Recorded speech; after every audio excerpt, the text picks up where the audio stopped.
Mumbai coastal road आणि वांद्रे वरळी सागरी सेतू मार्ग यांना जोडणारा पूल अखेर मुंबईकरांसाठी खुला करण्यात आलाय। देवेंद्र फडणवीस यांच्या संकल्पनेतील हा प्रोजेक्ट आहे।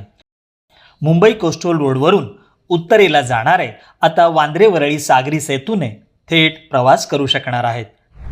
त्यामुळे नरिमन पॉइंट ते वांद्रे हे अंतर अवघ्या 10 मिनिटात पार करता येणं शक्य होणार आहे।